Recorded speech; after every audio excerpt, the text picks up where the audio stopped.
মৃত ব্যক্তিরা ব্যাংক থেকে ঋণ নিয়েছেন, কবর থেকে উঠে ঋণের টাকা ভোগ করে আবার কবরে চলে গেছেন। মারা যাওয়া ব্যক্তিরা একাধিকবার ঋণ নিতে পারেন, সেই খবর তাদের আত্মীয় স্বজন না জানলেও ব্যাংক কর্মকর্তারা ঠিকই জানেন।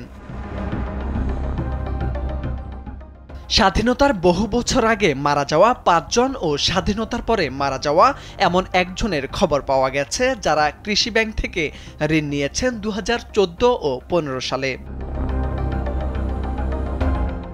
শুনতে অবাক লাগলেও কৃষি ব্যাংকের কর্মকর্তাদের কাছে এটি কেবল অফিসিয়াল বিষয় মাত্র।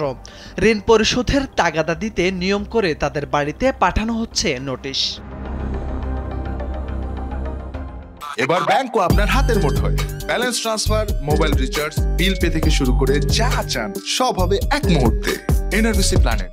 পটুয়াখালীর বাউফল উপজেলার বাংলাদেশ কৃষি ব্যাংকের কেশবপুর শাখায় এমন ঘটনা ঘটেছে।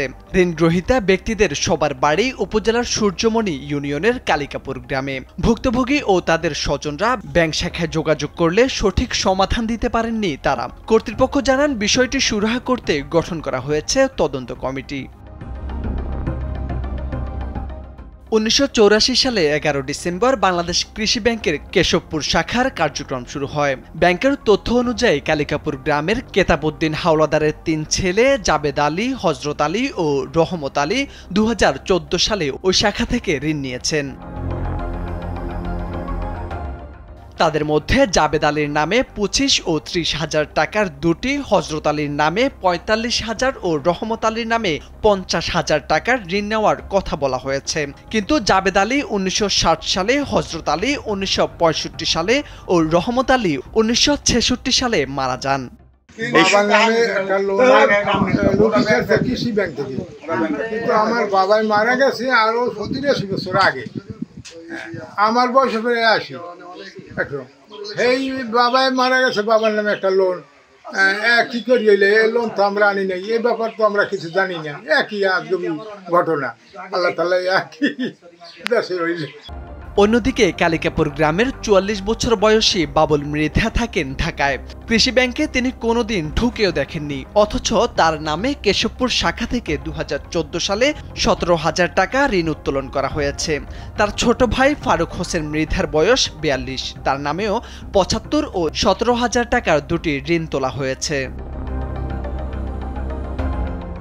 আব্দুল করিম মৃধা নামের এক ব্যক্তির নামে ৩৫,০০০ টাকার ঋণ দেখানো হয়েছে। গ্রাম কালিকাপুর উল্লেখ করা হলেও তার বাবার নাম উল্লেখ করা হয়েছে রুস্তম আলী মৃধা, অথচ ওই নামের কাউকে কালিকাপুর গ্রামেই খুঁজে পাওয়া যায়নি। স্বজনরা জানান, এত আগে মারা গেছেন যে অনেকেই তাদের দেখেননি। ব্যাংক থেকে নোটিশ আসার পর তারা জানতে পারেন ঋণের বিষয়টি। বারবার কৃষি ব্যাংকে যোগাযোগ করে প্রতিকার চাইলেও কর্মকর্তারা সঠিক সমাধান দিতে পারেননি। আমার দাদাই মারছে কোন সব কালে আমরা দেখিনি, আর আমরা জানিও না। এই লোন নিয়েছে, হ্যাঁ আমরা জানি না। টিসি দিয়ে আপনার দাদা মারা গেছে কত বছর আগে?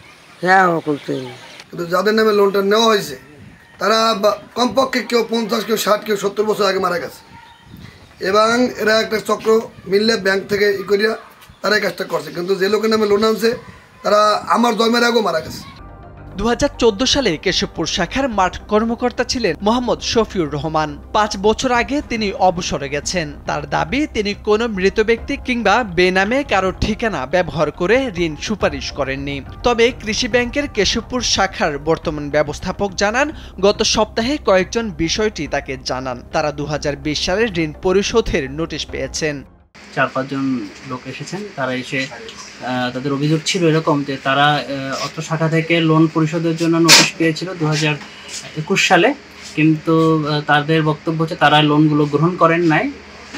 সেই প্রেক্ষিতে তারা এসেছিলেন। আসার পরে তাদের মৌখিক অভিযোগের ভিত্তিতে আমি বিষয়টা সাথে সাথে আমিও নেই এবং তদন্ত করি। তদন্ত করার পরে দেখা যায় লোনগুলো ২০১৪ সালে বিতরণ করা, এবং এরপরে আমরা ঊর্ধ্বতন কর্তৃপক্ষ জানার পরে স্যার বিষয়টা অত্যন্ত গুরুত্ব সহকারে নিয়েছেন এবং বিষয়টা এখন খতিয়ে দেখা হচ্ছে। এই বিষয়ে জানতে চাইলে কৃষি ব্যাংকের বিভাগীয় মহাব্যবস্থাপক গোলাম মাহবুব কালবেলাকে জানান, মৃত ব্যক্তির নামে লোন মঞ্জুর করার কোনো সুযোগ নেই। তদন্ত কমিটি গঠন করা হয়েছে। তদন্ত রিপোর্ট পেলে আইনগত ব্যবস্থা নেওয়া হবে। মৃত ব্যক্তির নামে তো লোন মঞ্জুর হওয়ার কোনো সুযোগ নেই, তারপরে এটা আপনারা যেটা বলতেছেন বা পত্রিকায় যেটা আসছে ৭০ সাল বা ৬৮ সালের আগে বিতরণ করা। আমরা ওই ধরনের তো মৃত ব্যক্তির নামে লোন বিতরণ করার কোনো সুযোগ আমাদের ব্যাংকে আইনানুগভাবে নেই। আমরা এই বিষয়গুলি তদন্ত করে দেখব আসলে ঘটনাটা কী হয়েছে। আমাদের লোন কেস সহ আমরা পারিপার্শ্বিক সব বিষয়গুলো বিবেচনা করে আমরা তদন্ত কমিটি গঠন করে দিয়েছি। এই তদন্ত কমিটি আমাদের কাছে রিপোর্ট দেওয়ার পরে এই ব্যাপারে আমরা প্রয়োজনীয় আইনানুগ ব্যবস্থা গ্রহণ করব। নামে বেনামে ব্যাংক লোনের নামে সাধারণ মানুষদের ভোগান্তির প্রতিকার ও সঠিক তদন্ত করে ব্যবস্থা নেওয়ার দাবি ভুক্তভোগীদের। মোর্শেদ আলম, কালবেলা।